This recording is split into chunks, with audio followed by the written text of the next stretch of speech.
Donc la difficulté de montrer, de représenter des choses qui sont à la base des données, des résultats d'expériences scientifiques, des données démographiques sur la population du monde, c'est d'arriver à... Il faut arriver à transmettre une information de la manière la plus claire, la plus lisible possible, sans la fausser, en s'adaptant à celui qui va recevoir cette information, c'est-à-dire qu'on va faire des choix graphiques qui ne seront pas les mêmes en fonction du public qu'on va avoir. Ce ne sera pas la même chose à la télévision ou dans un magazine spécialisé. Donc c'est d'arriver à tirer du sens de ces données, à les représenter de manière la plus claire possible et la plus juste possible. Parce qu'il y a toujours le risque de déformer. Quand on représente des cours, parfois, le simple choix de où on commence, on met la limite du bas, est-ce qu'on la met à 0, est-ce qu'on la met... on peut donner des sensations complètement différentes. La première précaution à prendre, c'est d'abord de questionner les données qu'on utilise, d'où elles viennent.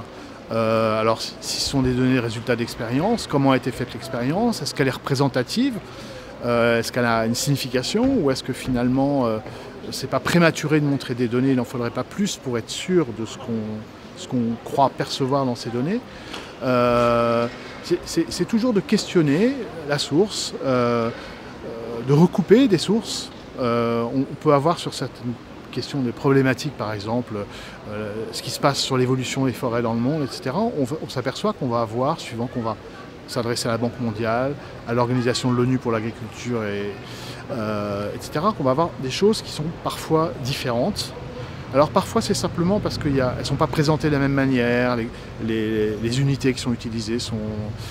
le périmètre qu'elles sont censées représenter ne sont pas les mêmes, donc d'essayer de voir si c'est cohérent, et ensuite de faire des choix, de dire voilà, je considère moi, avec mon expérience, que cette source-là est plus fiable que telle autre, et de choisir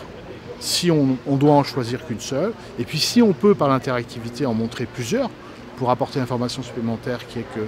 c'est pas toujours facile d'avoir des statistiques sur un problème donné, par exemple, à ce moment-là, d'utiliser deux jeux de données pour les confronter et faire jaillir les différences qui peuvent démontrer que c'est facile ou pas facile et que finalement, on a une vision très précise ou pas si précise que ça de tel ou tel phénomène.